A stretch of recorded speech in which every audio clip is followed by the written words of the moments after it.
A taxa de juro constitui um dos pilares fundamentais da economia, exercendo uma influência determinante sobre o comportamento dos consumidores, das empresas e dos investidores. Trata-se do custo do dinheiro no tempo, ou seja, o montante pago pelo recurso a crédito ou a remuneração oferida na aplicação de capital. Em termos simplificados, consiste na percentagem aplicada sobre o montante emprestado ou investido ao longo de um dado período. Esta taxa pode ser determinada pelo mercado em função da oferta e da procura de crédito, ou influenciada pelas entidades monetárias, como os bancos centrais, que recorrem às suas taxas diretoras como instrumento para controlar a inflação e estimular ou conter o crescimento económico. Assim, flutuações na taxa de juro influenciam o custo dos financiamentos, a remuneração da poupança e o comportamento do consumo, impactando indiretamente as condições económicas das famílias e a rentabilidade dos investidores, o que torna a taxa de juro um elemento basilar para a estabilidade económica e o desenvolvimento das nações. Importa ainda distinguir entre a taxa de juro nominal e a taxa de juro real. A primeira corresponde ao valor percentual estabelecido contratualmente entre o credor e o devedor, sem considerar a inflação.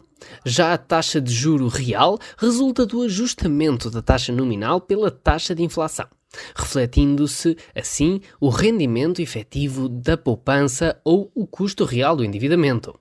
Esta distinção assume particular relevância em contextos inflacionistas, nos quais uma taxa nominal elevada pode traduzir-se, em termos reais, num rendimento bastante inferior ou até negativo. Para ilustrar, consideremos o seguinte exemplo prático. Imagine-se um indivíduo que pretende adquirir um automóvel e dispõe de duas alternativas: proceder ao pagamento integral com as suas poupanças ou recorrer a um financiamento bancário. Caso opte pelo financiamento, terá de suportar juros sobre o montante obtido, o que representa um encargo adicional ao longo do tempo.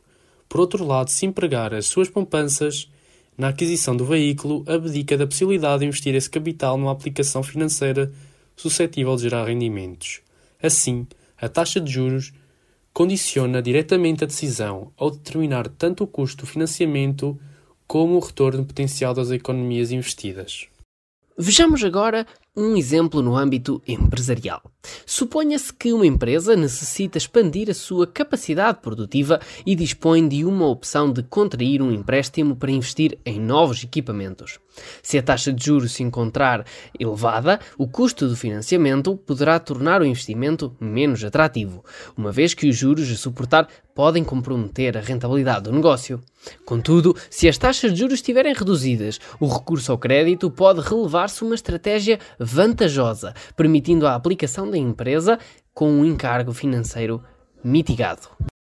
Este conceito evidencia o papel predominante das taxas de juros nas decisões económicas, influenciando tanto os particulares como as empresas.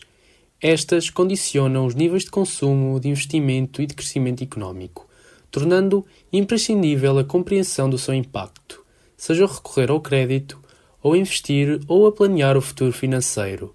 A percepção da dinâmica das taxas de juro é essencial para fundamentar decisões informadas e alinhadas com os objetivos económicos. Afinal, num contexto dinâmico e interligado, a taxa de juro constitui um vetor determinante na afetação eficiente dos recursos financeiros.